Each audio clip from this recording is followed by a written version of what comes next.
There we are. And welcome to another episode of The Bias Bros, the only show less addictive than Advil. A special treat this week.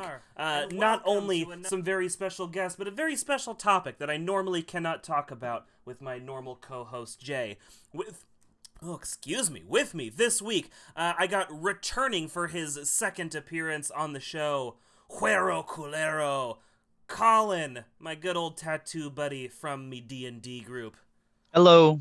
And first time appearing on the show, Tyler, also known Cosplay Fiend on the TikToks. Very glad to have you here, sir. A buddy of mine from the life. Just life. Yeah, hey, by the by, I'm looking right now. Your check actually hasn't cleared. I'm looking at my account. It's actually just kind of spinning in a little pinning. You know what? I'm going to have my guy call your guy to then call my other guy. Because that's... Okay. Yeah. I'll just keep refreshing it. I'm sure we're fine. Let's go ahead. Yeah. Pretend like He's getting paid? Why am I not getting paid? Shh. You be quiet, baby girl. We'll get there. Okay. Okay. That kind of payment. All right. So, with these two, I actually have a very, very rare thing that we can do for you guys. My normal co-host, my brother from the same mother, Jay, is not an anime fan, and so many times I have urged him to try this show, to try that show, and he's not in. He always says his line in the sand is the amount of exposition. Which I can understand. I get it. That's a big switch that Western audiences, I think a lot of people probably really have a hard time with the exposition in it. But with these two, I'm glad to say these are two people who can make me look like a babbling child more than I normally do when talking about anime. These two run so much deeper into this world than I do. So... for this week's Buried Judd list, and because there's three of us, I think it's going to run a little longer. I'm going to dive right in. This week's Buried Judd list, top 5 deep cut animes. And a little specialty on here, I feel like with this group, I have a good, small, medium, large, easy... medium hard mode kind of thing. I, as an anime, honestly casual, I've been watching anime forever, but really you're a filthy casual. I'm a filthy casual at this. Absolutely, I am the mobile gaming. The last time we talked about anime, Devin, you said, "Boy, do I hate Kiki's delivery service," and then we didn't talk for 6 years. Yeah, guys. I gotta go. Look, here's my issue. This is now the podcast. Forget the list. Forget the list. This is it. Let's go through every Miyazaki in my ire. No. Number one. Really specifically, and I was just talking to, I was out, the world is reopening. I am filled with Microsoft vaccinations. Bill Gates has given me the power to turn on my Xbox with my mind now. And I was just talking specifically Kiki's Delivery Service with somebody, a rare gem who grew up with it and doesn't like it, which I feel like is very rare. That is rare. That's a nostalgia. It has a nostalgia bomb factor to it. I personally can still pick it up to this day, see what I saw in it originally, and just highlight myself. Because to be honest, I kind of had a realization as far as Miyazaki is recently. I used to think Miyazaki was wonderful at painting outstanding worlds, just world building. Overall, taking it to fantastical places, and that's where he shines the most. And we're both people know.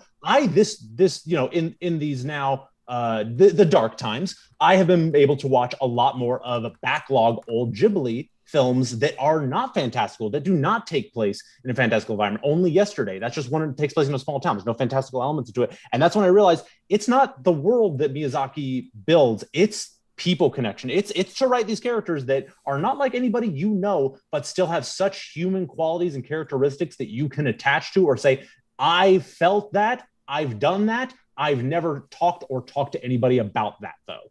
It's one of those things that just touches a human part, and that's where I think Studio Ghibli as a whole shine. Hey, the new one that just came out that was directed by his son-in-law actually features incest, Devin. So it might be right up your alley. Yeah, because that's a thing that's up my alley. Apparently, to be honest, it's adorable incest though. I can't get enough of it. Up on Poppy Hill, check it out, everybody. Hey, I watched Game of Thrones. Oh, I've seen that one. It's not incest. It's almost. Hey, incest. Spoiler! Oh shit! Sorry. It's pseudo-cest. It's fine. Look, we'll just get this out of the way. My personal issue with Kiki's Delivery Service is I couldn't let it go. Just had to go back really quick. I can't. Because Okay. I have the same problem. The two most beloved from fans who pushed me to watch these, I have the exact same problem. Kiki's Delivery Service, My Neighbor Totoro. Look, I'm a corn-fed fucking white boy, trailer trash piece of garbage, okay? I like me a traditional storytelling element, and for the love of fuck, Kiki's Delivery Service and My Neighbor Totoro barely have followable plots because there's not really much of a plot to them. It's more just a series of things. It's actually, it's the modern day progressive metal of anime. It's not so much a song as it is a series of riffs. It's riff salad. It's just a series of really cool sounding, really cool looking I things won't hold us on together. this topic too long. But with in regards to Totoro, you have to think who are the main characters of that story? You are being told the story through kids who are having a fantastical element in their life. They're having this fun fantasy adventure. Of course, it's going to be scatterbrained all through this. You think you can hold a cohesive narrative as a kid when you're retelling the story, and that's the eyes that we're supposed to be seeing it through. Axcot had pseudo-watchable Okay, plots. you can't compare that. First of all, not only that, to piggyback off of what Tyler was saying, not only is it a story being told through the eyes of a child, it is a perfect narrative in the way that it is targeted to children as being told through the eyes of a child having a fantastical experience. Look, So watching it as an adult, I could totally see, but watching it as a kid, both of my kids loved it when they were little, you know what I mean? yeah, 'cause And still kids like don't know anything. well, I'm not saying the plot is as followable or as magical to you, an adult who never saw it, but to people who saw it when they were younger, they have the nostalgia. To people who watch it with their kids, they see the experience. To kids who watch it, they see that perspective through the eyes of the child, right? That's they're saying that that's relatable to them. It's like when we watch things that are relatable to us, and we're like, I like that. I can relate to that. A kid relates to the plot of there being no plot and having it just be happy-go-lucky shit. No, let's go look around here. Let's run around here. Oh, those fairies. Ah, we're doing this. You know the one thing about that movie though, with Totoro that I can't stand? One thing, just one. This is my Dying only mom. qualm. No, not that. Oh, The one thing that I can't stand is those fucking kids at the beginning of the movie. No, let's They just stop get- it there. It's those fucking kids. Can't do it. At the beginning of the movie, like running around the house, exploring the house. Is that what you're talking about? No, that's fine. That's fine. It's when they first get there and they're hanging on like that wooden thing and they're shaking the house and they're like, look, this is loose, and they're shaking it, and I'm like, you're gonna make your fucking dad's house fall apart. If you were my kid, Colin is like, this is fiscally irresponsible, you little Yeah. shits. Don't worry, Devin. We'll get you back on. We'll make you watch Pom Poko. It's got giant raccoon testicles in it. Oh, sold. We'll get you back in the Yeah. Ghibli train. Don't worry. Yeah, I'll get on them Ghiblies. I mean, Okay. if you like Princess Mononoke, right? Let's just hold that last thing. It was Tyler who got me. I had seen no Ghibli films as a child. None of them. I didn't grow up with them. My house didn't do those. And then I sent you Bible Black, and then you went through the entirety of that. Devin, that's a So the ones I walked away really, really, like, truly enjoying. Howl's Moving Castle is good, but honestly, there are some other ones that, personally, I would rank above that. I agree. I really liked Castle in the Sky. Yep. I really Yep. liked Spirited Away. Yep. And I really liked Princess Mononoke. Yep. I'm told that I'm a piece of shit for this, but I actually really liked Ponyo. No, you're was not a just piece of shit. You're I in like the Ponyo. minority. Yeah. You're definitely in the minority, and I could see why the people who are complaining about Ponyo have those complaints. I cannot see somebody writing off the movie as saying, "I'll watch every movie but Ponyo." I've like most of the people I know, like, just personally, like the people I know have like a hatred for Ponyo, and I was like, why? It's adorable. It's fine. Okay, two reasons. Two reasons. One, because the storytelling, like progression, is similar to like a Western story, more like I would say, which is probably why you like it Welcome more, to and the probably Americas. why people hate it more. Two, they're probably adults watching it, and it's the same thing. My kids fucking loved Ponyo because it's a Western plot. It's more of a Western style plot, but it still doesn't really have any fucking plot that's like super followable, like just mildly followable. The art is fucking It's beautiful. gorgeous in Yeah. Ponyo. It's wet. It's so eye good. wetness. It's Yeah. all good. Absolutely. All right, now that we've alienated most of the audience, let's dive into this. So let's alienate the rest. And this is the order I'm thinking. Feel free to argue with me if you'd like, but I'm thinking it should be me, Colin, Tyler. Just we'll go easy, medium, hard mode. Does that sound legit to everybody? And Sure. I'm going to be fully shocked if there is any crossover, but I think I will at least do you two proud by picking things that, like, aren't just painfully obvious. I don't have Naruto, I don't have Yu Yu Hakusho, I don't have Dragon Ball GT or something. There's no me trying to get away, though I'm willing to bet that most of my stuff is largely viewed by a more hardcore audience. Okay. All right. That's fine. So are we doing this round robin, each doing one at a time? No, we're going to run straight through my 5, Colin's 5, you okay. 5. And then Cool. I will do my best to pull up images as we go, but just be aware, you might have to link me or spell something for me as the names get more and more ridiculous. All right? Very cool. So let's start. I'm going to go in order. I'm going to try and leave my deeper cuts last and go with my surface level cuts first. The ones I think people have most likely seen first. So my first one up is a newer anime. I think the manga is slightly older, but not a whole lot. I believe it was picked up quickly. It did one season, and unfortunately, I believe both the manga and anime were stopped pretty abruptly as the writer-artist became very, very ill and was not able to continue. Gangsta.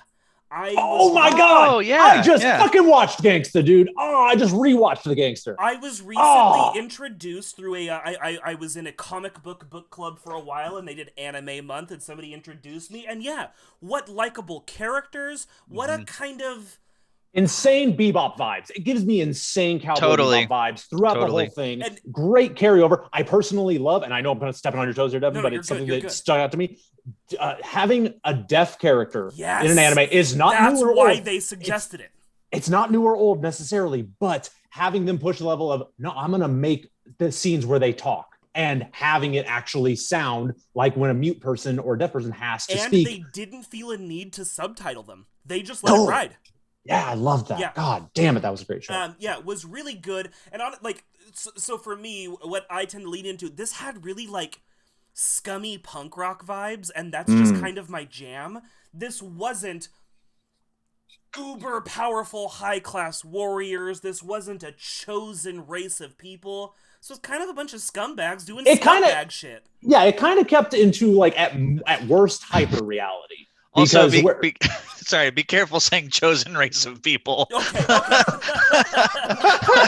Yeah, nobody wants to hear the bald white guy talk about the chosen race. Exactly. Sorry. He means Saiyans is what he means, basically. He means Super Saiyans. Well, it wasn't Saiyans. It wasn't ninjas. It wasn't, yes, there is a specialty group of people, but the specialty group is not honored, it's not glorified, and it's not loved. It's actually very much frowned upon. That was something very unique about the show, and you're right, because it only really pushes into, like, I would say, hyper reality, to where yes, those people do have heightened abilities, but we're not throwing fireballs. No, we're not getting it. In fact, we only really get into the mildly ridiculous towards the very end, which is where I believe we had some business dealings fall apart, writing fell apart, timing fell apart. So I don't really judge the end of this. That's the thing. Usually series that end on a bad note and an obvious bad note, they shouldn't really have any clout in my book. But I cannot let go of how good Gangsta was going and how much I was invested in that. Okay, I have to take a small pause here. I've logged into my wrong Zoom account, and it's going to kick us off. All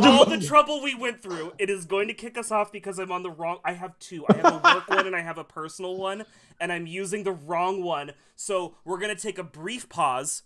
I'm going to leave everything running live, but we'll put up the hold screen. We're going to take a brief pause, and then we will rejoin. I am so sorry. I'm apologizing to you two. I usually make sure it's fine. We'll do miniature episodes. Yeah, exactly. Okay. So forgive me, everyone. This episode will run a little bit long because of this pause, but I'm going to end this. I'll put up my hold screen, and then we will rejoin immediately. I am so sorry. Okay, give me just a second here. I'm gonna end our call right now, and then I will put the link in the same place I put it for you two before. Okay, I'm gonna end it right now.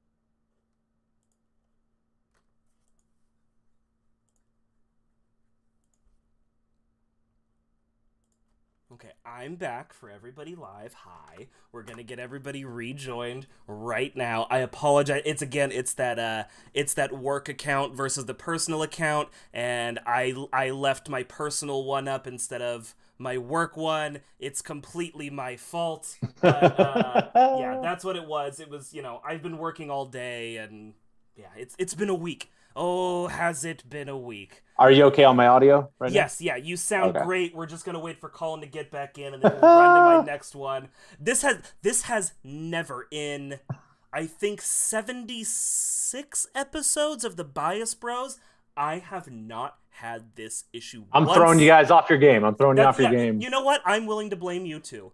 Yeah. That's what it is. Okay, so we're getting Colin in right now. There it is.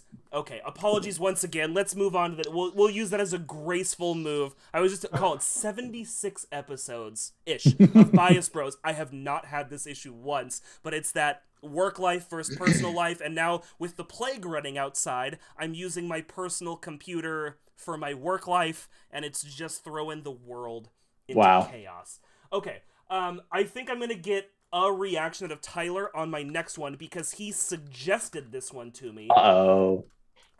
But both me and my wife really, truly fell in love with this anime. I'm stalling for time as I pull up a good image for it. Here we go. It's not even the kind of thing that me or her watch a whole lot, and I really think a lot of this would be lost on most American audience. I'm so curious as to what it is now. You're losing me. I'm willing to say, and I don't have real numbers in front of me, but I think beyond anime porn, shonen is probably the most common watched anime in the US. I'm willing to put my money down on that. Probably. It's not really a shonen. The Devil is a Part-Timer. Yeah. Really, really fun show. I can't believe it. And very different. Like, it is a shonen, but it's not. Okay, so what you're actually looking for? What you're actually looking for, Devin? The term you're looking for genre-wise is called slice of life. Yeah, I was gonna say slice of life. Okay, yeah, no, I mean, slice of life is also an American genre. I wasn't sure if there was a more next to shonen, I would say that your next up for being popularity-wise would be slice of life. It's my personal favorite genre. Yes, really? There is some I've gone through a time since, like everybody who was born in my, age range, male, we all got into shonen. That's what we got into. Dragon Ball Z was our starter anime. Exactly. And honestly, I didn't start expanding until probably after high school, but slice of life was the next thing that I grabbed into, and it is so drastically human. And I can forget 90% of every shonen I've ever seen. I'll never forget a second of a good slice of life, a good relatable human show. Relatable human, as we're talking about a show about if the devil became a part-time worker at McDonald's. Well, what I also like is he's not he's Japanese a devil. He's a devil, but the Japanese concept of the devil, just like in Opard's Hunter or in the manga 666 Satan, their kind of concept of the devil is not really exactly the same as ours. Not that they don't have traditional Christianity or anything, but just sort of the way, at least in my experience, their shows portray the devil is never quite what we have. And I think that actually lends itself a lot to why the devil is used a lot more in anime than he's used in Western media. Yeah, and to give Colin a quick sum up here, unless you wanted to. No, please, you'll do it better than I will. Basically, we've got an alternate universe. Basically, another fantasy anime is taking place somewhere else. In there is the devil who is leading all the monsters, ogres, all the evil things you can think of in a crusade to conquer everything. During a final fight, he gets sent with his retainer to the real world. This is Mao. So it's an isekai, but in reverse. Exactly. And also a fucking slice of life. That's cool. But what's great about it, the thing that really I think hooks audiences and has it, because there is a season 2 planned and coming out now. Oh, no shit. I'm really into that. Because the thing that is so great about it is that at first being thrown into this world, he's got no aspirations other than I need to get back. I need to conquer this world. Now I've found a bigger, better world. I'm going to conquer this world. Quickly realizes magic doesn't work the same way here. So he's not exactly the powerful demon that he was before. It's very reduced to little tiny things and he's very limited. So in order to survive, him and his retainer kind of just have to play ball. They're forced to play ball. They have to get a job. They have to get a shitty apartment. That's my favorite part about the anime is how willing, once he realizes I'm not the uber badass motherfucker that I was, he's just willing to play the game. The devil just rolls it okay, if I have to work in fast food, I'm going to be the best fast food employee. He's not scheming. He's not pulling some bullshit. He's working his ass off because that's what it takes to be the top. And I love just how down the character is. He's in whole hawk for doing what he has to do to succeed. And I just love that character so much for just how, yep, that's him. Yeah, no, he's Devin, a living yup. If this is really tickling your fancy, that does open the door so much for watching real slice of life anime, and I'll be hunting you down a massive list after this. But there was one other one that because I have my weird love for high school drama and Degrassi and everything else that even I can't explain it. I don't know why I love high school melodrama as much as I do. I just do. I can never. Maybe you're not a filthy casual because that's kind of right up. Maybe that's right up the alley. Yeah, I was gonna say, you get into a lot of nice slice of life, not a lot of nice drama, shoujo. Is all taking place in high school. Very, very much. The other one that I didn't get to finish it because I was watching it back when bootlegging shit was really popular, and I choose not to do that anymore. I can never remember the name of it, but Twitchy Pigtails and High School Girls.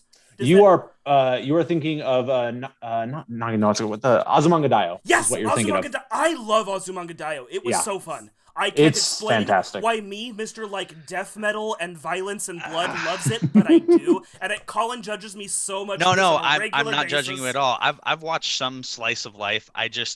Honestly, I feel disconnected from this part of the conversation because I haven't watched a lot of it. I've watched some, and it's not. You will find the way. You will find the way. There is a time and a place and a show, and you will find it. The Devil as a part-timer sounds great because, honestly, I'm hooked. When you said he's oh, I'm going to be the best fast food worker, because it's the opposite. It's usually always the weakling guy that gets transported to the other world in the isekai, and then he becomes this. Yeah, badass, and it's the opposite completely. Yeah, this was oddly enough very progressive. This was before we had the big isekai boom come out. So this was fairly progressive for the time to be I'm going to not only be an isekai, but I'm going to also flip the genre a bit. So that's quite progressive. I didn't think of it that way, but I'm very glad, Devin, that you found that you appreciated the parts of it that I appreciate. I will be watching it. I'll tell you that much. I will be watching it. You can get it on Funimation, I think, has it. Funimation, I could have swore to God I saw it on Netflix at some point, just because I think it is on Netflix. I think you're right. Yeah. So, also, it's on my shelf. I own the DVD box set for it. Damn. So my next one, just because I want to make sure you both have time to expand on your stuff, I'm just going to charge through. The next one is not a me pick. I told my wife, look, my wife has found she is deeply, deeply, deeply in love with sports anime right now. Yeah. I cannot explain it.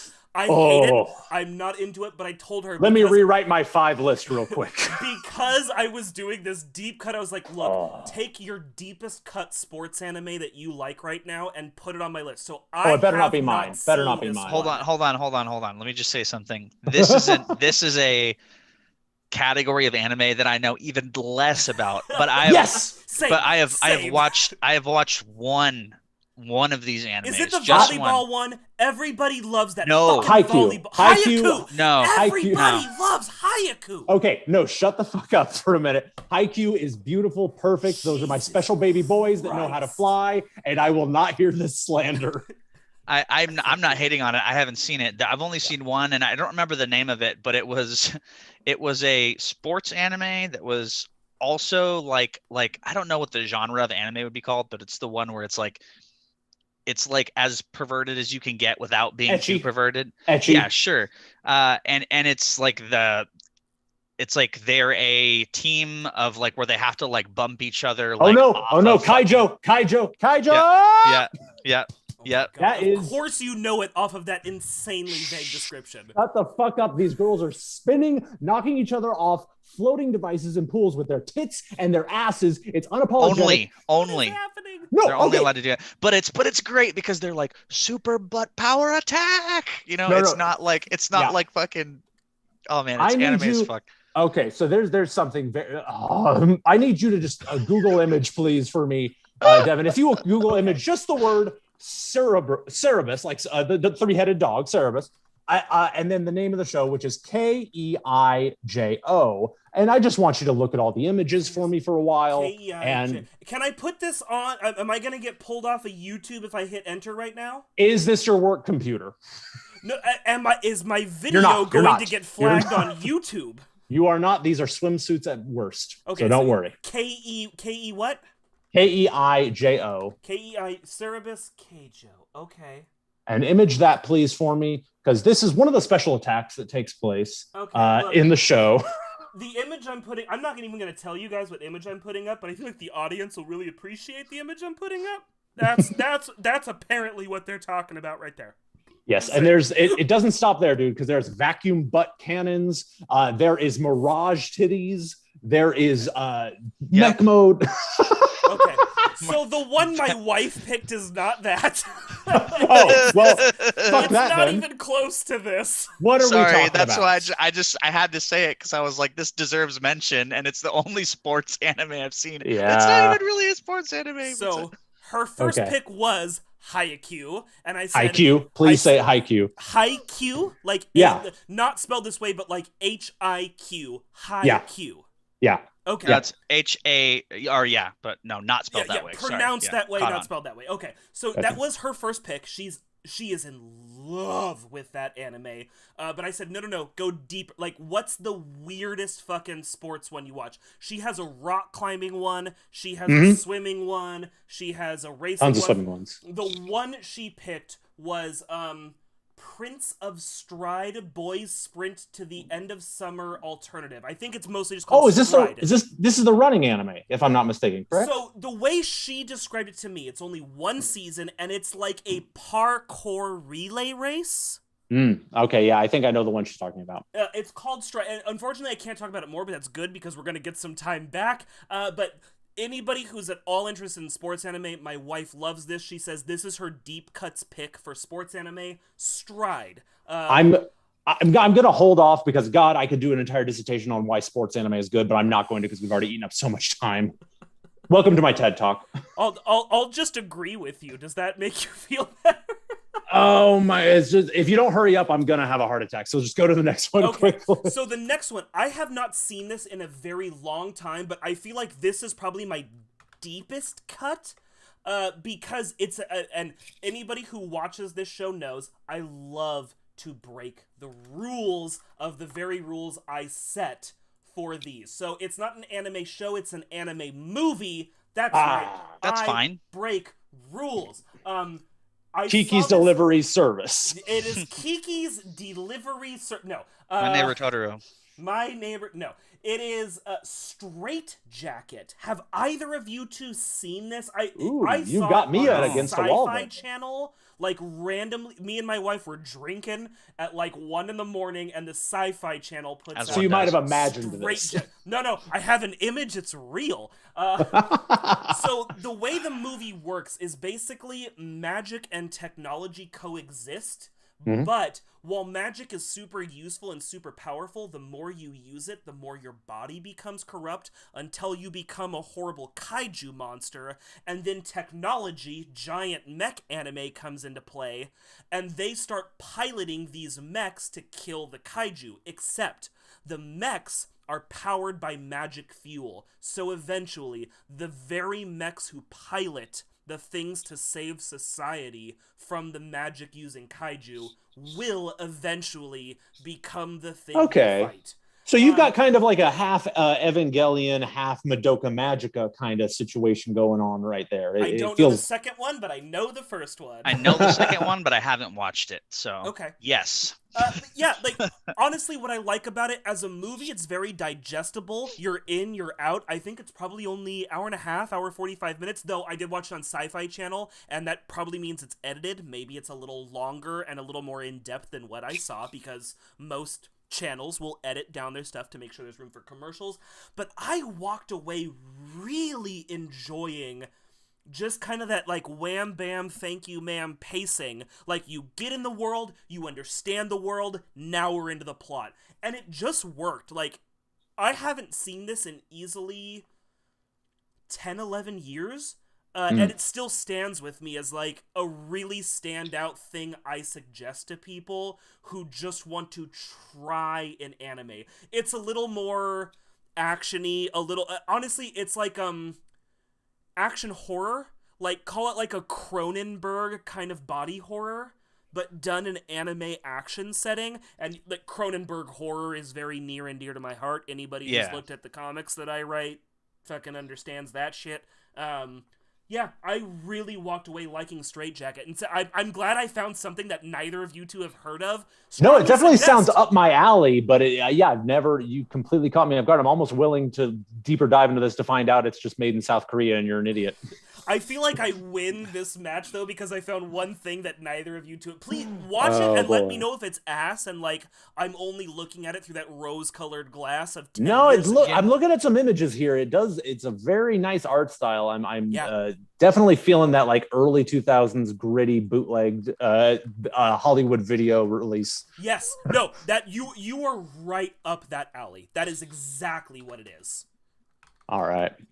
And then this last one, I think Colin might judge me just a slight bit on this one, because I'm not judging you at all. I'm very proud of you. You did very well. I would say some of the stuff you mentioned. This macaroni picture is amazing. What I am going to fucking say, like mine are probably a little bit more well known than yours are. So I'm very proud of you, Deb. You did good. This last one is one that I think it was actually you and our buddy Clifton who suggested this writer to me. But as I saw, and Tyler, I don't know if you know this, I have started writing and producing horror short comics, and I actually have one that's completely done. I don't think I've sent you a copy. I will send you a copy after. Well, as I noted previously, it's been about 6 years since I've heard from you. I talk to your wife more than you at this point. I'm not worried, but weird backstory. Not like from me and that. Tyler. I met him and his wife independently of each other, and then found out they were married, and so I'm like equally friends with both of them, just because that's just how it worked out. But yeah, no, I will absolutely send this your way, because that's the thing I'm doing. And once I told my D&D group that I'm writing all of this sort of weird, surrealist horror comic stuff that I'm doing, I think it was you and Clifton, Colin, but maybe I'm wrong. Some people suggested Junji Ito to me, and I am now... It was not me. I haven't seen it. Oh, gosh. Okay, wait. I started with manga. I started with Shiver and the Fractures of Horror? Is that, I have it right here. Well, because are we talking about since we're talking about anime here, are we talking about the actual collection of the shorts that are the Junji Ito shorts? So I got it right here. It's Fractures of Horror. So this is the other one that I read. Shiver and Fractures of Horror. from Junji Ito. That's what I picked up, and that's what got me into him.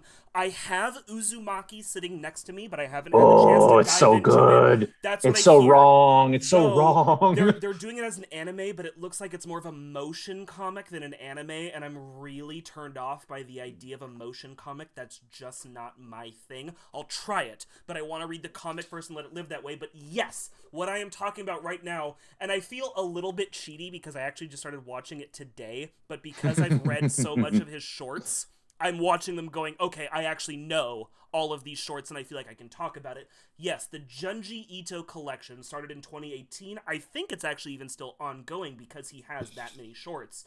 Yeah, there's some coming. I can't remember the order of operations, but I was deeply invested when I heard that they were going to be continuing this. Because there's a few stories that just touch the wrong part of my brain. Oh, yeah. You know, they just go, hey, you shouldn't be reading this, Tyler. You should go away from this, burn this book, get away. This is wrong. And like the image I have up, some of his stuff, really, the imagery is more terrifying than the actual stories are. Mm-hmm. But what I love about him is he really leans into a Lovecraftian style horror where there's not a lot of explanation. It's fucked up, horrible, extra-dimensional we rarely happening. Yeah, we rarely get like an outright monster. There are some monsters in a lot of Ito's work, but like it's more often than not just like that's such an unsettling concept. It's touching a part of my brain that, like I said, it's putting up red flags of saying, don't go there. Cavemen have been here and they turned away from the dark. Oh, and even further than that, and this is actually a challenge I've run into trying to get. I'm on a pay-for-play review site for my comics, just like I let other comic writers review my comics and give me feedback.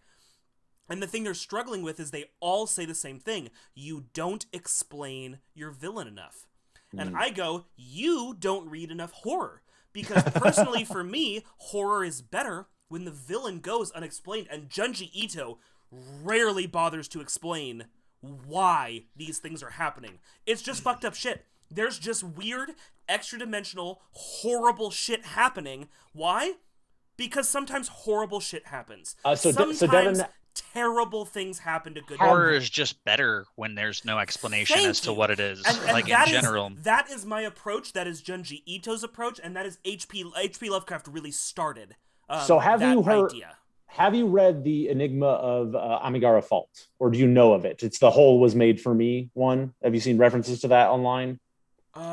It sounds familiar, but it's not pulling an image up in my head. Okay, so I really won't eat up too much time on this, but basically the only thing that happens, and this is so terrifying, but the only thing that happens is a giant fault line opens up in Japan. They find a perfectly flat wall cracked, like basically a mountain cracked in half, more or less. So it's like a perfectly straight wall. Holes in it. Yes. It's so good. That's one of my favorites. Okay, so I had a TikTok blow up a little while ago where I just found somebody else on TikTok, a hillbilly, who found a dent in a wall and he put his beer gut into it and it fit. And then I just spliced myself in there going, hey, Daryl, go ahead and tell Linda I ain't coming home tonight. I'm pretty sure this hole was made for me. Oh, God, yes. No, you've nailed it. Really, that one... Oh, my God. Hold on, I'm away because I'm putting the book away because I'm obsessive like that. Okay. I'm really happy that you found Junji Ito on your own, though. That's and then the one, the pus one, which is just so visually horrifying. Anybody who knows Junji Ito knows exactly what I'm talking about. It's the guy who lives above the fried food shack. Yeah. It's gag-worthy, but I love Junji Ito will go psychological horror to extra-dimensional horror to gross-out horror seamlessly. One short to the next. He is absolutely an idol and an icon, and I love that they've turned the Junji Ito collection into a show, and that I can now watch animated versions of the fucked up shit this wacky-ass man comes up with. I am absolutely in love with the Junji Ito collection. It is my top pick. It's really easy to find a GIF of Junji Ito dabbing as well, if you want to just go look for that right now. Because you need that in your life. Colin, though, because I know you walk kind of similar lines that I do, I actually think you would really like the Junji Ito collection because it's not horror gore porn, it's not horror stabby murder. It's horror at its truest element. Its goal is to just kind of fuck you up. Like, you're supposed to walk away going like, oh, that wasn't okay. I have to go to work now? See, that's the thing, is that like that is, I think I'm at odds with myself constantly about liking that type of horror versus like not needing it in your life. Not needing it in my life. Yes. Like, yes, that's the best kind, though. Because we've been talking about this with like Walking Dead and Berserk. It's like, I love it. I love it. But I can't. I don't know. I just can't like subject myself to too much of that because it's torment. And as much as I love it, and so because they're shorts, each Junji Ito episode is 2 shorts in one, so you could really break it up and I think watch it at your own pace. I'm gonna keep talking like you're still here. You can walk away. It's okay. Yeah, I really think you could break it up. You could watch it at your own pace. And again, he had, like, I'm not saying every single one is gold. He has some stuff where I walk away going, that was kind of lame. But that's the same with anything that's in a short. Yeah, don't you remember that one H.P. Lovecraft where it's just, it's a monkey in a cave, and that was scary? Yes, exactly. Okay, that is the end of my list. Vamp for 2 seconds. I will be right back. Okay, I'm going to keep vamping for 2 seconds, then we'll get into your list. Yeah, I'm actually weirdly, like, not surprised, but I didn't see you, Tyler, being a Junji Ito fan coming up, just because in your and my conversation, we've never talked horror extensively. No. So I am actually, like, super glad that you're as big of a horror fan, at least in this aspect, as I am. And I'm really excited to send you some of the scripts I'm doing and the one completed comic that I have, just because I'm really leaning into that, like...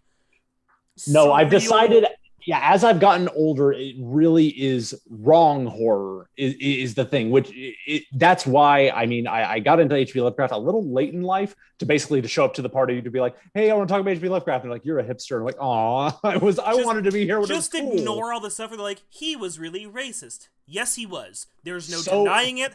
So was everybody else in 1920. Exactly. Wouldn't it be really weird if he was progressive? That would be hella weird if a dude... Mark Twain was racist as fuck. That's it just is what it is. His stories still really stand out. And actually, I don't know if you know this, Lovecraft actually was the one who was coined with coming... he didn't come up with the term, but his stories were the first ones to be dubbed horror. Before H.P. Lovecraft, it was all called weird fiction. I want to go back to that. I'll take weird fiction back. That's good. And you know what? Honestly, Junji Ito, weird fiction sums this shit up super well. He is Japanese Lovecraft. As far as I'm concerned, Junji Ito is Japanese Lovecraft. I feel like that's the consensus that everyone comes to. And also, here's the thing that I love about H.P. Lovecraft, is that I can pick out, and I mean, it's hard to think of the names right off the top of my head. There's about 5 or 6 really good short stories, not even really horror. They're unsettling, not scary. In fact, have a good, happy, pretty ending and are beautiful. And I'm wondering if Ito's just going to ignore that part and just be like, no, I'm just going to keep doing weird holes in walls. Yeah, no, just people who are like Swiss cheese or whatever. Okay. We're coming up on it. I think this episode's going to run long, but I love it and I'm happy about it. Colin, I want you to dive in, but I'm going to do the same thing you just did. So dive in, and then when I come back, I will pull up an image for you. Give us your first one on your list and take your time with it. You small bladder boy. Okay, so my first one is so first off, I just got to say I thought my list was going to be like not that deep of cuts because it's really I kind of pick stuff because I don't really watch a lot of super deep cut stuff. I don't watch a lot of slice of life. I don't watch a lot That's of okay. Tell me about Attack on Titan. What is that about? No, right. No, not that bad. But my first pick is The 12 Kingdoms. It's a I guess it's basically an isekai where a girl gets transported to like a like magical kind of kingdom scenario. I'm currently in the process of still watching it, and it's not, I wouldn't say it's like one of my favorite animes of all time, but it's entertaining. I enjoy it, and there's a lot of I don't know, it's just got kind of like old school, kind of like, to me, almost like Inuyasha vibes, sort of. Yeah, no, I'm looking up some images title of one more time so I can pull up an image. It's The 12 Kingdoms. You can watch it on Amazon Prime. It's not, I wouldn't say it's like one of like I was just telling Tyler. I wouldn't say it's like one of my favorite animes of all time or anything like that. But it's pretty good. It's entertaining. It's got old school Inuyasha kind of style vibes. I'm looking at a character on the image I pulled up that's a mouse, and weirdly my brain just goes, okay, it has characters from Mouse Guard. Yeah, no. So he was like a guy who was like it's like her like companion basically, like he's like cursed and he's like a mouse and that's just his thing, right? This animation is really quite popping for the year that I'm looking that it came out. This is really nice. It's a little ahead of its time too, and I honestly it's kind of I've just like I said, it's not like particularly like mind-blowing or anything, but it's entertaining and it's just one of those ones I like to just kind of put on and just have there in the background while I'm like working on drawings for work or something. It's and it's entertaining, and there's like it's got kind of like weird old school anime vibes where like there's like a couple different characters like that are from her world and the isekai kind of situation, and one of them, so she's like the chosen one, of course, right? So she's the one that's been isekai'd over. Yeah, and then she has a friend of hers that came with her, a boy, and then another girl, and then the girl is like thinks she's the chosen one when she's not, and she fucking goes insane and she tries to fuck everything up and she winds up working for the bad guy, and it's just like, you know, it just has those cheesy old. So this is Lion the Witch in the Wardrobe. Kinda, yeah. Essentially very heavy. I mean I never made that connection until right now, but I could see that heavy influence for sure. Wow. Yeah, I don't know. Like I was saying, I'm in the process of watching it right now. It's not terrible, and I thought it was pretty good. And a lot of the anime I watch is actually like fairly popular. At least, and like the stuff that's not, I can't really say I could really pull out of my popular, butt. but I've never even heard of this. So you are well in the realms of deep cuts, at least as far as the casual goes. Yeah, I was gonna say, since I haven't technically finished this one, my other pick for number 5 was a Record of Grand Crest War. What is that's happening? another pretty Guys, good I one. think I have to cancel again and restart. I think Zoom is having an issue on their end. I think they changed like their client situation or something. I don't know. Yeah, but I'm on my work account and I'm the admin for it. But okay, I'm gonna close out one more time. We have 10 more minutes, so we'll get like halfway through your list at your number 2, Colin. I'll restart and we'll do it one more time. I'm thinking this is a Zoom issue though, because I've gone through 2 of my accounts and it's still yelling at me. And everybody get ready to make popcorn, but don't start it. Yeah, right. Get it in the microwave, but don't hit go. Yeah. So my like slash for number 5 was sidebar one was a Record of Grand Crest War. It's a pretty good one. It's just kind of like a fantasy style anime. Like this like kind of like sorceress character helps this guy become like a powerful warrior, and they like make this pact and then eventually kind of like fall for each other and kind of like save the world. And you haven't so that seen one's this pretty either, good. Tyler? Not Grand Crest War. No, I'm looking at it right now, and image-wise, I mean, this might be one that went over on Funimation, and I don't really subscribe to Funimation. Look at that. Coming out the gate, Colin, you stumped the pro. Dang. Okay. My number 4 is a little bit more popular, but I would say it's not like super popular now. It's Kino's Journey. Oh yeah, Kino's rad. Kino, Keno. Yeah, Ki, I believe. Yeah, I haven't watched it in a long time, but it's pretty good. It's short. I think it's only like 13 episodes, maybe. The Kino's Journey kind of has a feel of, because it's not proper. It's a fantasy, but the main character's portrayal, and it makes you think this could have been an isekai because they're very down to earth, and it gives off fantasy journey / slice of life vibes. Absolutely. Because it is kind of episodic. We have an overarching story, but it's kind of almost like you could just pick one episode up and be fine, done, watch it. You know, don't need anything else. Yeah, the premise is it's a kid who rides a talking motorcycle, and every episode is like a different part of his travels where he goes to a different city, and the whole kind of overarching message of the series is to like present the idea that like one does not really understand the world or themselves until they travel, right? Which I think is rad. but he goes to like different kinds of cities that are governed in different ways, and they're all like fantastical a lot of the time too. Like the first one I think he goes to, like nobody's allowed to kill, I think, if I remember correctly. That's our city too. Yeah, that's where I live. That's usually what they enforce here. My city is different. That's chill. I can't remember if everyone's allowed to kill or no one's allowed to kill. It's one of the. I think it's everyone's allowed to kill, but the point at the end is that nobody does kill. Or right, I think that's what it is. Give me one of these, Colin. Do you think I would enjoy it, or is this a little too deep cut for me as a casual? You're on mute. You're on mute. I think you would enjoy it. Okay. It's not too deep cut. It's short. It's 13 episodes. I think you really would enjoy it. And there's like, he has a conversation with his motorcycle all the time, and it's like teaching him like different things and like kind of like helping. So it's like helping Kit from Knight Rider?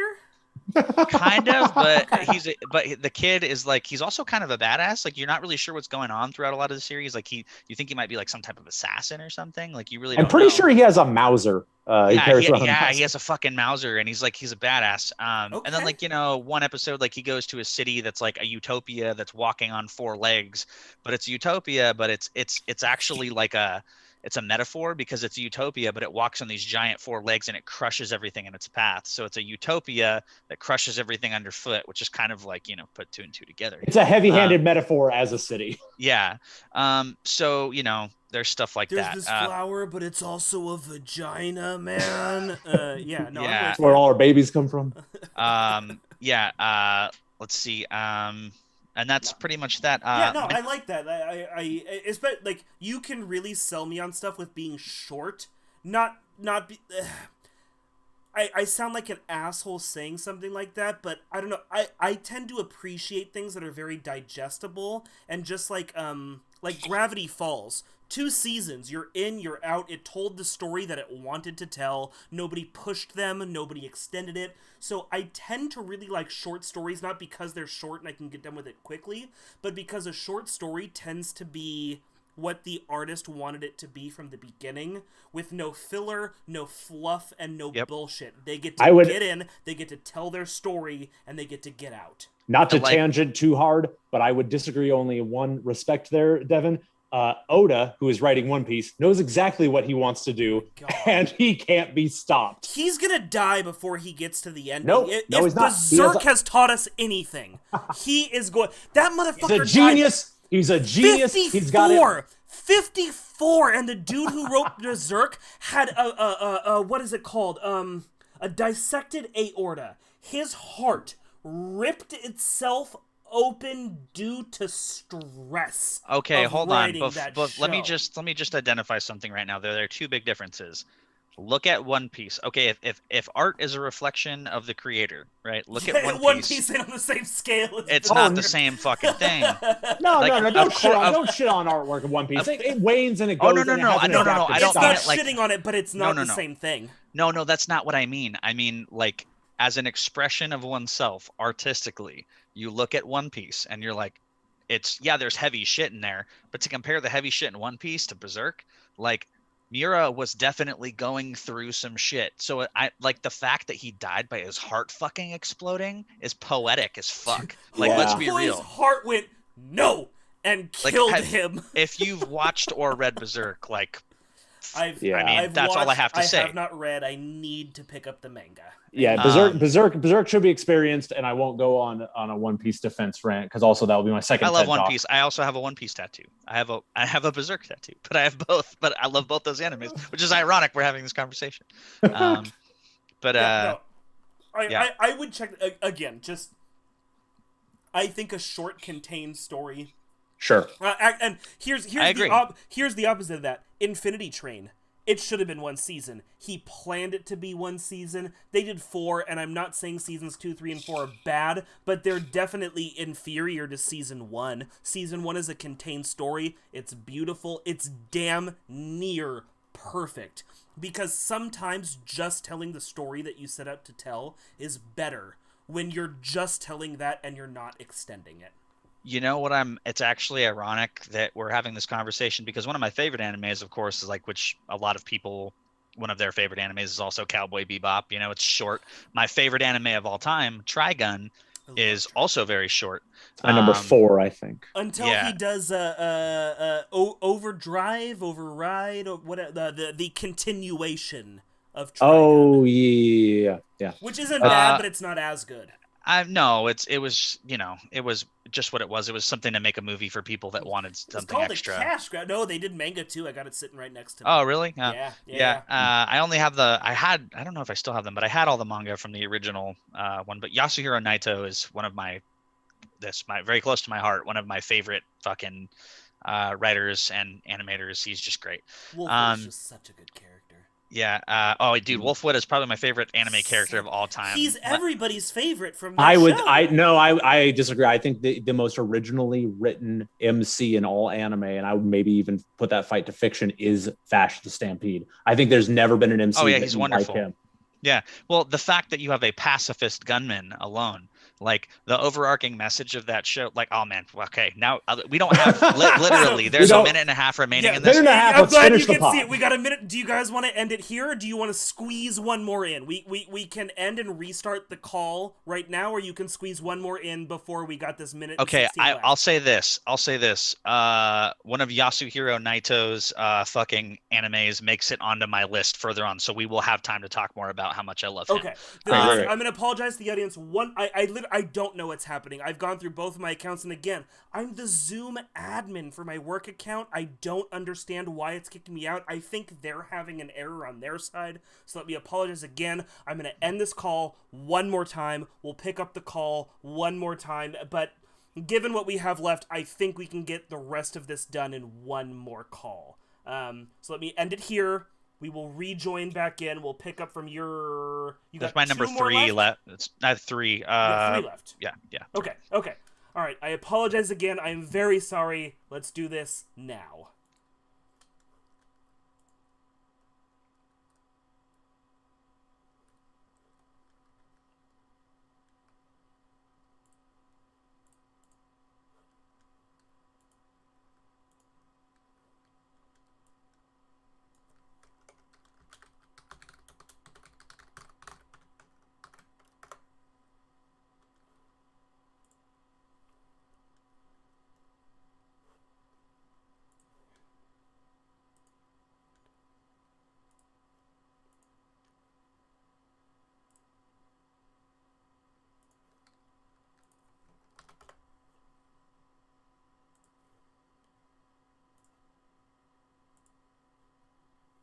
All right, I'm back, and I just want to. Here's what I'm gonna. I just want to let the audience know that my brother-in-law is one of the top sales executives for Zoom. Like, legitimately. my brother-in-law is the guy who got the Budweiser account for Zoom. So my brother-in-law is one of the top sales guys for Zoom. I'm gonna call that guy once this shit is done and tell him to get his shit together, because this is unacceptable. It is unacceptable. It's unfair to my 2 special guest hosts. It is unfair to you as the audience. Colin, hit me with your next deep cut anime. Okay. Number 3 is Basilisk. Oh, hell yeah. Oh, I love Basilisk. Okay. Basilisk is nothing but ninja eyebrows trying to kill each other. Okay, hold on. Let me take as we trample all over what Colin's trying to do, but let me take the Western approach. Basilisk is essentially Romeo and Juliet. Anime Romeo and Juliet. That is exactly what it is. Now, so the actual ninja clans that this story is like kind of the Romeo and Juliet style story is being told through are actually real ninja clans that existed in Japan that were like fundamental. It's the Koga and the Iga. The Koga, and the Iga. The Koga is almost everything you've ever seen on a poster of that's a ninja. That's Koga. That's pretty much it. I didn't know that. Like, obviously, it's not based on history, but I didn't know they were actually pulling from real. Lore, so to speak. Ninjas weren't as cool as we've made them, but yes. No. But the actual war that they had, I believe, was actually a real historical thing that happened, and these ninja actually helped influence like a lot of shit that happened in feudal Japan, which is really cool. But so it's obviously not real. The story isn't based on history, but it's they did feud, they did fight, and they did direct the course of. You mean limbless Steven Tyler wasn't an actual caterpillar ninja? My favorite is the guy with the fucking that was made the actually hair covered in whale fat that slices people. That shit is so sick.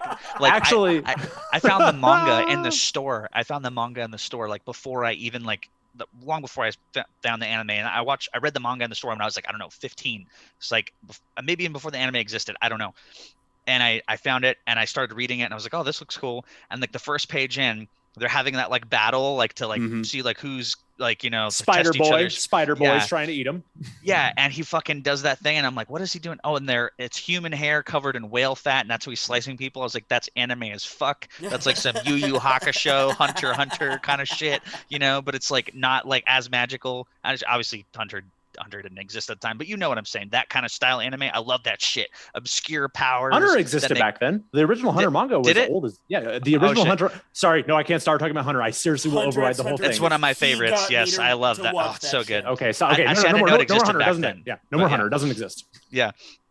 Takashi is king. What? Yeah. Sorry. What? Well, who said that? How do I mute me? Someone speaks the truth in this chat. No, that Hunter x Hunter. Oh, I love it. We have to mute everybody. Devin, just mute us both and continue the podcast, please. Yeah. I'll just email you my list and you can read it for me. Okay. My number 2. So that was my number 3. My number 2 is. We're moving on already. Okay. I mean, unless there's anything else that had to be said. So yeah, it's basically Romeo and Juliet style warring ninja clans. The girl and the guy, they're in love, but I don't remember if the girl has a crazy strong power, but she's not like a powerful. The girl's power is negation of everybody else's power, pretty much. So she is Bella from Twilight. Don't ask me how I know that. Yeah. Judging. And then the guy, he's actually like a total certified badass, and they're like warring ninja clans, but they love each other, and nobody knows that they, have the secret love affair. And of course, I don't want to say anything about the ending, but I'm sure you put 2 and 2 together. Bad stuff happens. There's a lot of blood. There's a lot of baths. Basilisk is legit good, even as a casual. Story pacing on Basilisk is drastically unique because you're like, oh, this is an action shonen, not shonen, but it's an action, seinen style show, and it's like not dragged its feet because that makes it sound like an insult, but it takes its time. It's a very slow drip, and even though it's not a huge series, I think it's 24 episodes. Another like one season done. We told our story and we're out. That's what I was gonna say. Is that actually like a lot of the stuff on my list is that my favorite animes are all short ones. Like generally, I like the ones that tell the story and tell it. Although some of my favorite like shonens are obviously longer running ones. I love Naruto, I love One Piece, but like the ones that like really stand out to me that I would put on a list like this are shorter ones. So like even Record of Grand Crest War, that's a short one too. But anywho. Good anime. One. It's a seinen. It's bloody. It's great. I like seinen because it's fun to watch. I like the gore. I like seeing the ninjas kill each other. Anywho, number 2 is Kenichi. I don't remember the full name. Kenichi, the mightiest disciple. Yes, I'm gonna need one of you guys to spell Kenichi for me. So it's K. It's like Ken, Ken. Okay. And then Ichi. ICHI. Oh, I love honestly, Kenichi. If you type in Kenichi, the mightiest disciple automatically fills itself. It's good. It's okay. Good. So number one bummer about the show is that the manga tells the whole story, but the anime only is the first season. But it's still great. You should absolutely watch it.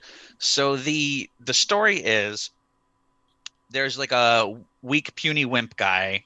And he's at school, he gets bullied and picked on and stuff. And then one day, this girl comes to school, and she's like a total babe, big anime titties, the whole 9 yards. Yeah, we got her up on the screen right now. Yeah, Devin, she's a babe. Look, take a good look at her. Now ask yourself this right now. Would I allow 6 full-grown adults just to kick the shit out of me every day if I can maybe touch a boob one day? Maybe. If I'm a sad ass, and then you would have like half the plot of that anime. But so she comes to the school and she sees him get beat up one time. And she's like, "Here, do this one thing," and she teaches him this one move. And he can't fight the bully, but he practices the one move, and he's able to dodge the bully in times that the bully tires himself out, and then he like hits him once, knocks him out, whatever, right? So, and the guy's like in the karate club. So this starts a series of events. So this anime is as much a funny like parody on like a weakling kind of getting into martial arts and becoming strong and like having that typical shonen story as it is. A really deeper message is that violence begets violence, and I think that is awesome.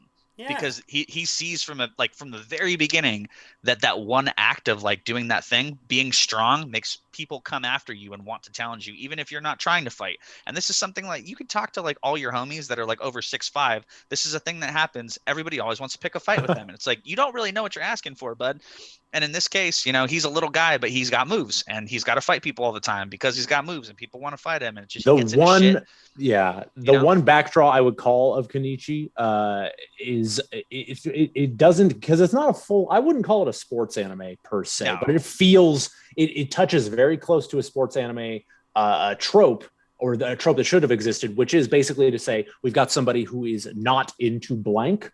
They needed to have a reason to be good at blank. Like you needed to have a thing that they are about in their daily life that has made them able to do a thing. Like, for instance, Ice Shield 21. It's a super popular football anime. The main character is a running back. When you say football, do you mean American or do you mean European? I mean American, sir. American football. He became an amazing running back because he was bullied his whole life. So he's really good at running from bullies and dodging through crowds. And so basically he became this insane running back. So by the time he starts, somebody says, "Oh, I want you to play football." He suddenly does that. Kenichi was just literally a pussy. And he's like, "Hey, can I not be pussy today?" It's like, "What qualifications do you have?" "I wear this sweater." So I would say if he has one quality that makes him like have the thing that he like is that he never gives up, which is like cheesy, right? But that's like his one thing is that he just he doesn't know when to quit. Like he literally cannot. So he meets this girl and he's like, "Teach me more things," because now all the bullies want to beat me up. She takes him to this fucking dojo, right?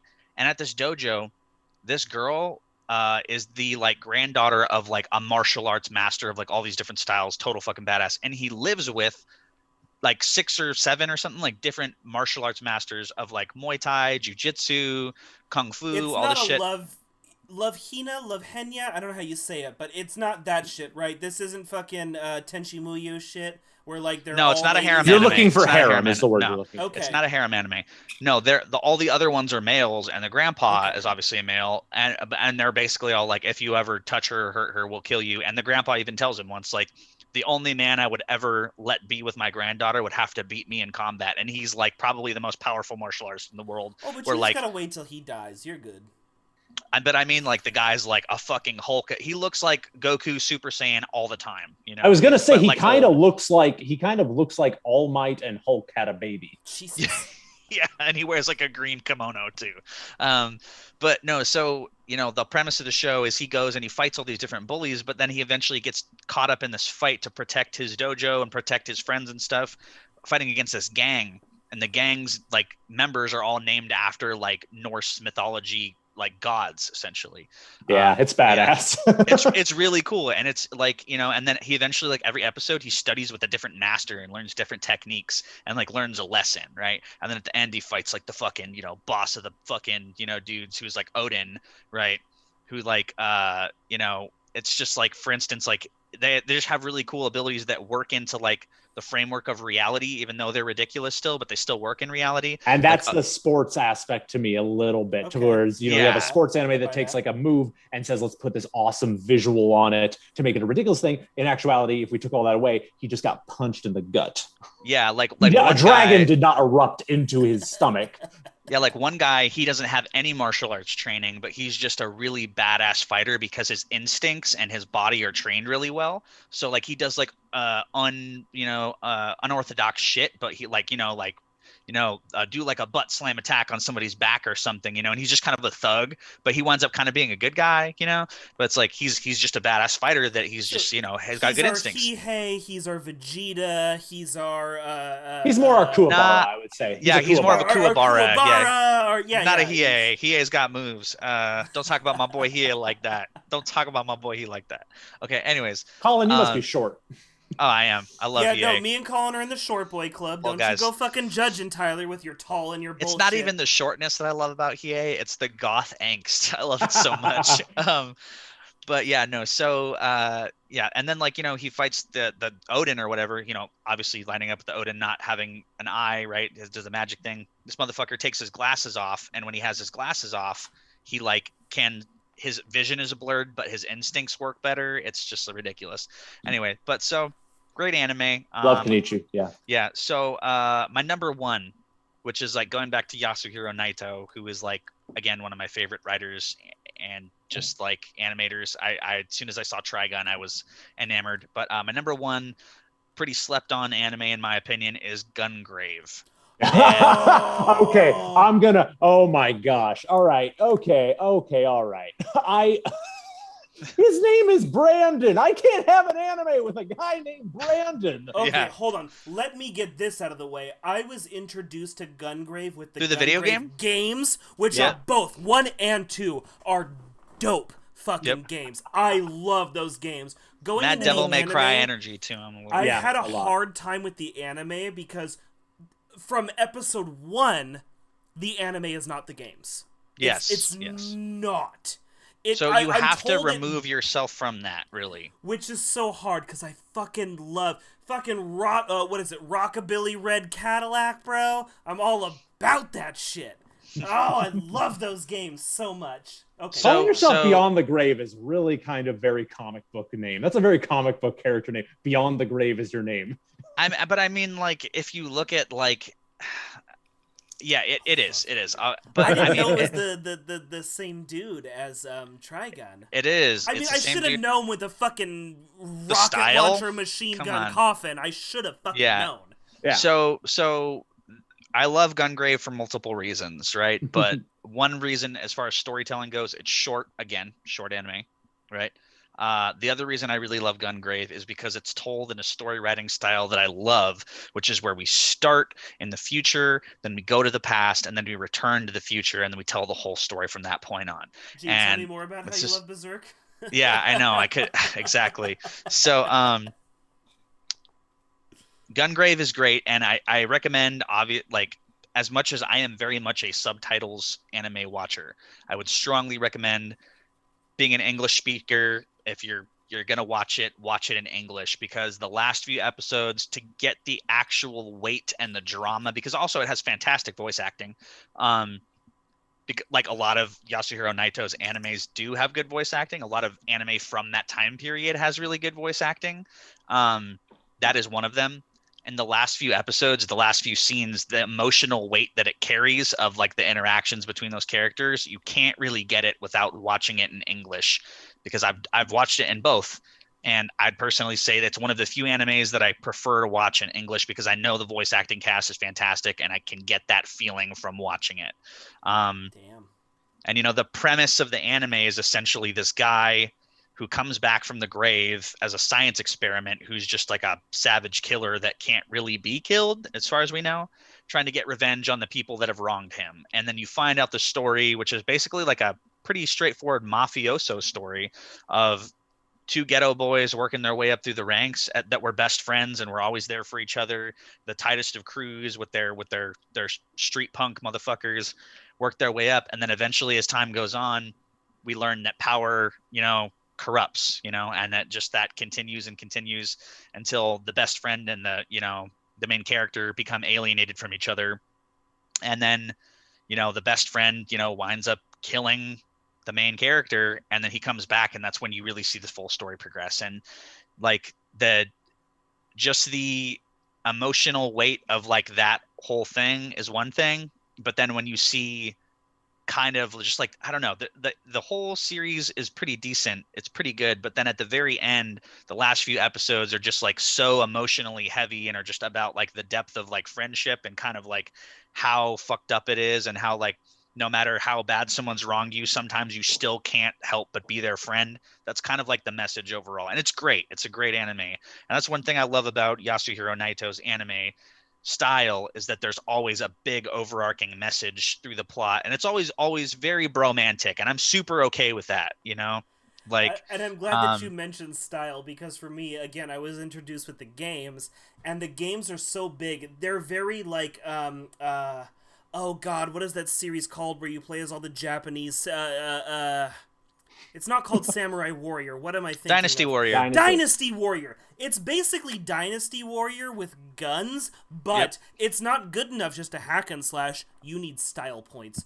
You need to stop and pose. You need to do dope-ass dives and rolls as very you kill Bayonetta. Stuff. Yes, but way before Bayonetta. Yeah, way for sure. before. Definitely the game is all about doing it with style. And as like I was in middle school, early high school when those came out, to have this game where it was like, yeah, it's another hack and slash, but you need to be cool as fuck while you do it. I was like, all right, game, I can play this. We can be cool while we play this game. Oh man, Gungrave is so good. And again, it's Rocket Billy Red Cadillac. Love that.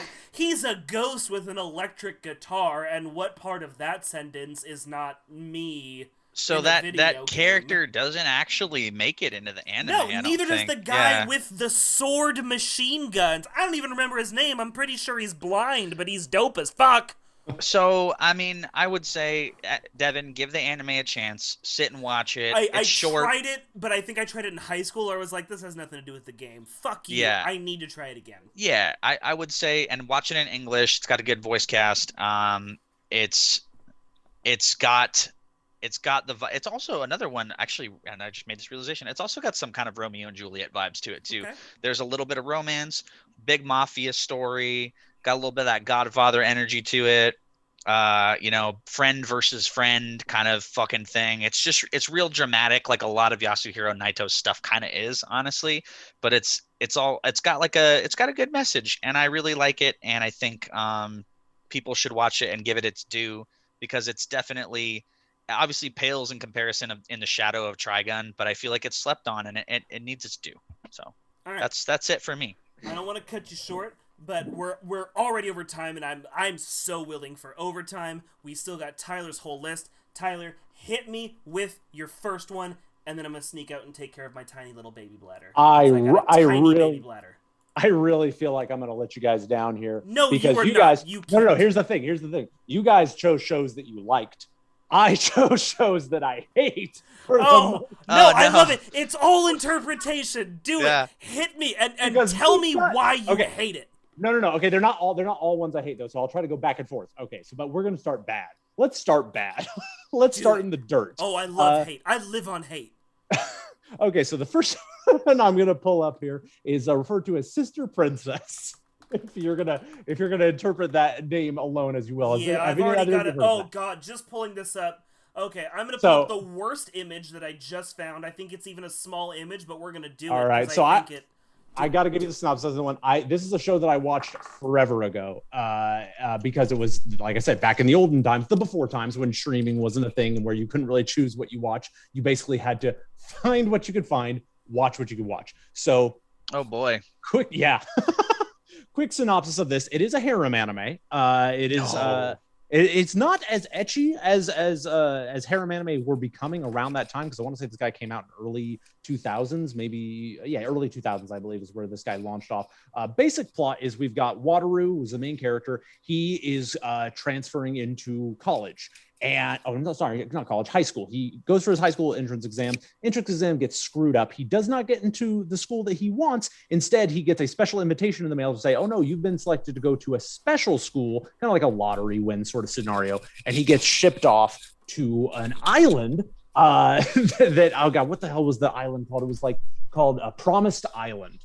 And the thing is, on this island is a school, and he has to live in a dorm with 12 different girls. He very soon finds out that those 12 girls are his sisters. And the realization that, Devin, you showed up right when we got to the incest. Of course I did. My senses went off. Wataru is attending a school. He lives in a dorm with 12 girls who are also his sisters. This is a harem anime, and he just now is finding out that he not only has 12 sisters, but he has to live with these 12 sisters on this island, and all of them want the D so fucking bad. And their age range is insane. We go from I think maybe an almost 20-year-old down to a 7-year-old. And all of them, of them are on him. So, do this. Why does this make your list of top deep cuts? Why does this exist?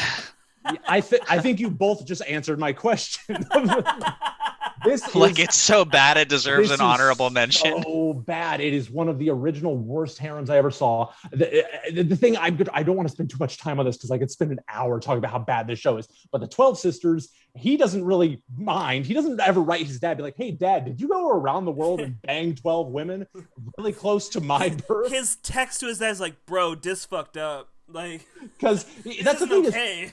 He never really is interested as to why they're his sisters or how they're his sisters, but they are 12 sisters, and it is a harem anime. My favorite part is that all the sisters you see here are from different countries. You can see one that is from Britain, and she's got a Cockney accent, and she likes Sherlock Holmes.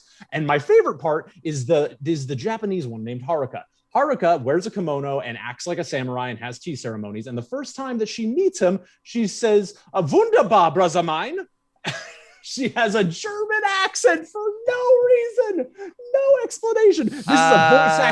This is a voice actor shooting their shot. That's what the hell this is. Is this like a time period piece kind of thing? Like, no, because there's only one reason I could think of a Japanese person having a German accent, and it's not a good one. No. We're modern day here. How the fuck were these kids raised that the girls think this is okay? Dear fuck. Okay. No. So there's levels to how bad this shit is. We do have to move on because I can't give this an inch more. Next. There's a 3-part beach episode. Okay. Oh, so moving on. Fuck. Let's go to something good. Let's go to something that I love. I try to rewatch this every time I feel too happy because it's a depressing fire and I love it. It's called Welcome to the NHK.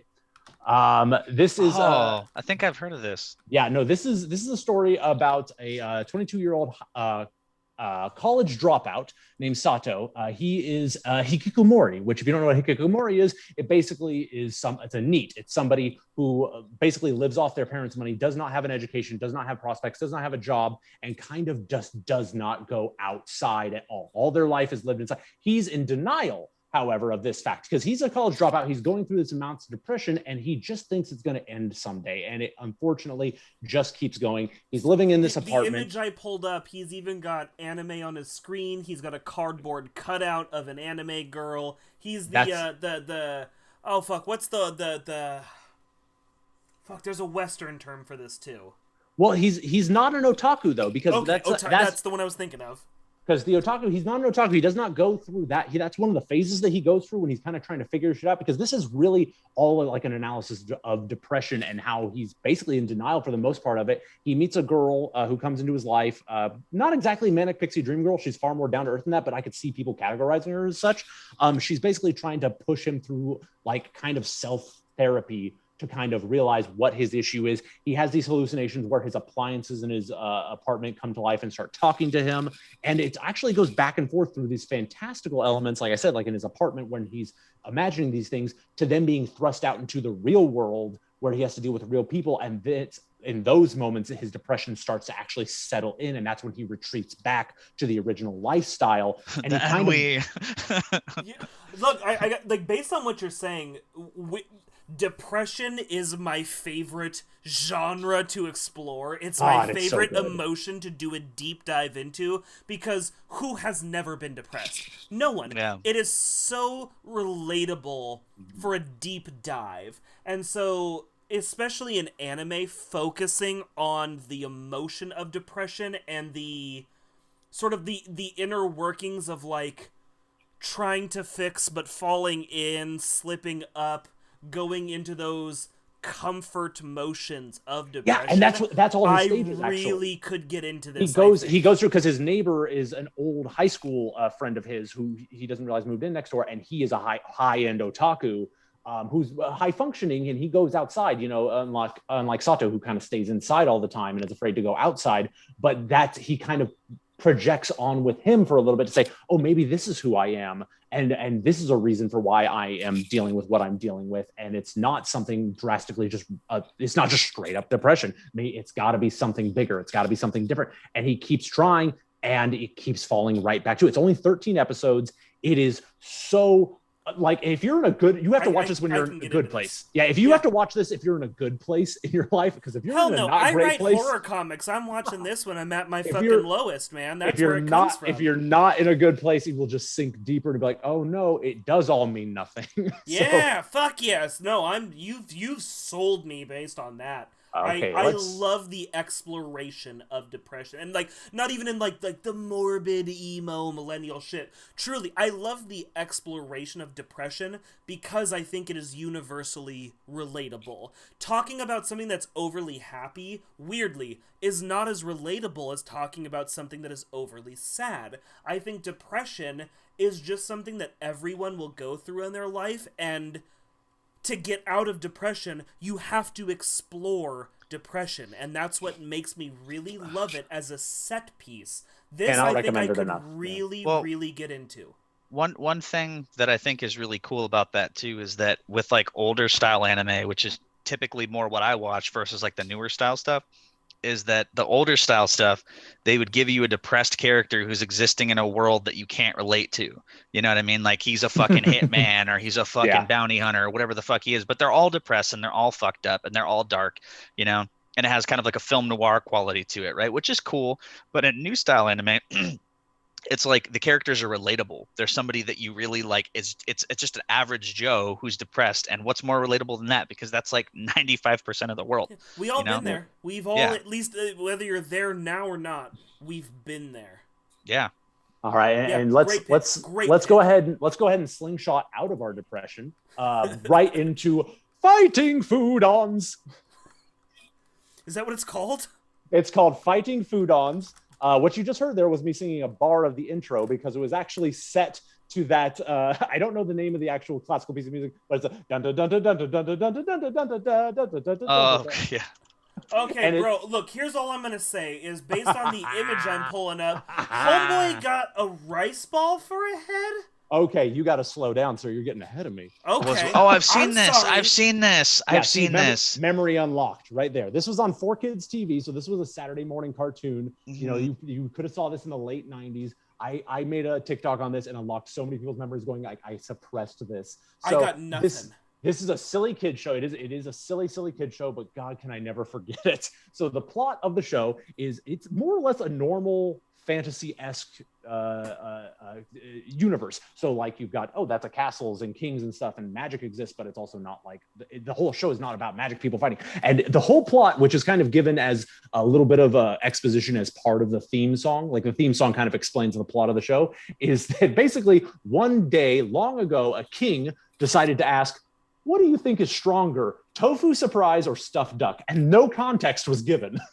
So that was his question, and his head chefs and his mages got together to be like, we can figure this out. So they invented a thing called a magic meal ticket, that what happens is a chef makes a dish, you use a magic meal ticket, and it turns that dish into a monster that you can then use to fight. And obviously you can see why this was greenlit, because it was, in the age of Pokemon. It's doing it again. I just saw that as well. Don't worry. Me. We'll get through it. Okay. So basically you have, and so the continuation of the main plot of the story is that you have a king sometime in the future who decides, I'm going to kidnap all the chefs in the land and make them build me a giant army. And intro to our main character, Chase, and his ragtag group of chefs who are kind of like rebel fighters who, as you have looked at them already there, Devin, you have seen Fried Ricer, who is one of the main monsters that is used. Of course. What else would he be? You don't even know. Okay, there's Hot Dog Gonnet, who's a hot dog cowboy with guns. There is a lance-wielding spaghetti guy whose name is Spaghetti About It. I just found him on Google right now. I will live and die for Spaghetti About It. We've got Fry Slinger. We've got Crab Quake. We've got Tater Tons. Oh my God, Squid Vicious. There's Squid Vicious. Squid Vicious, God, wow. Squid Vicious is the best deep pull ever. It just keeps going. And that's the thing. Right now, I'm giving it knocks. I'm saying like, what a crappy show. I'm getting so hyped looking at all these puns and be like, this is so my jam, is quirky, campy puns in anime. And it's too old and the graphics don't hold up. The animation does not hold up enough for me to be like, let's go back and watch for fun. And there's only a couple seasons of it. But God, I'll never forget how ridiculous, campy, great this was, because it was just about chefs making the best dish possible and then turning that dish into a monster to fight. And how amazingly ridiculous is that? Man, I can go through more monsters. I can find beefsteak. Nope. You had me at Squid Vicious. Oh man. It's seriously so great. I'm sure you could find this on like Retro Crush easily. It was definitely around the same time like Metabots and Zatch really Bell. Fucked up thing though. Metabots and Zatch Bell were great. But usually anime food makes me so hungry, and I feel like this will be the opposite when I'm trying to diet and lose some weight. I feel like this would need to throw on to be like, well, guess who's not fucking hungry at all anymore? Yeah, I've got to go look up. Is here. I got to look up the crab quake and not eat for a day. Wow. Okay. Gosh, it's such campy fun. See what I said, how I thought I would let you guys down. You guys went for like real serious deep dive cuts, and I was like, I'm going to talk about fighting foodons. Yeah, no, fucking the fried rice It's Pokemon, but for a guy who was really hungry when he wrote it. Mm-hmm. Okay. So that was my, what was that? My 5, 4, 3. That was my number 3 spot. So I've got two more spots in here. We'll see what I get into before the time is up. First thing I want to get into is one that I think you know, Devin, and it's Paranoia Agent. I know. Oh yeah, that's the one with the kid with the bat, right? Yeah, that's Little Slugger. So it's directed by Satoshi Kon, who's God, what a fucking name. It's his magnum opus as far as I'm concerned.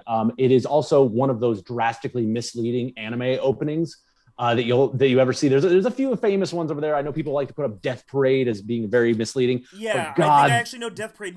Like, I've heard of Paranoia Agent, but I think Death Parade is a little more touted. Yeah. Can I just say, this anime deeply disturbed me on a level. Yes, it did. Because it was Slender Man before Slender Man was Slender Man. Like, it absolutely was. Should I don't talk about it? Am I pulling this up tomorrow? Yes, you are. Okay. Don't talk about it. Don't think about it, because if you do, it'll get you. So the great thing about this, though, is that this is one of the few series that I would argue is not benefited from the ability to binge watch. Because I've been binge watching so many shows. Like, I don't watch new seasons of anime because I can't binge it until the next season comes out, and then I could binge that first season in order for it to catch up. But this was great because it was coming out on Adult Swim, and it was every Saturday. And because the overtones are just seeped in such ridiculous mystery and horror vibes, you would basically watch an episode, get freaked out, and then spend your whole next week at school with like tacks on a board going, I think this is what the killer is. I'm pretty sure this will happen. And then you would sit there and sat on Saturday night with your board up. And then in the first 2 seconds of the next episode, you throw the goddamn board away. It's like, none of that matters now because you just introduced blank. And the great thing is that even though there is a connected through story of this, in which I'm dancing around for whatever, it is episodic. These are technically standalone stories that are all happening around this story, which is bold because so many anime fail because they decide to do episodic. They do not sell well. They do not go well. And it is one of my favorite formats to do. Death Parade almost did it perfect. Mushishi almost does it perfect. But doing that, I fucking hate that I have to rush you because I feel like your list is more important than ours. But we got 5 minutes, and I want to do outros where you guys can tell me where they can find you. Let's jump to your number one. And I'm so sorry. Number one is quick. Number one is a sports anime, and it's one that I've recently gotten into, and I can't believe I slept on it. Jesus Christ, Hajime no Ippo, the fighting. You have to spell the shit out of that. Fuck me. It's HAJIMENOIPPO. Hajime no Ippo, the fighting. This is a boxing anime. And the thing is, I could talk about sports anime fucking forever because Jesus Christ, it is such a perfect vehicle for narrative storytelling with anime. You basically, how can you not love a show that is 90% tournament arc?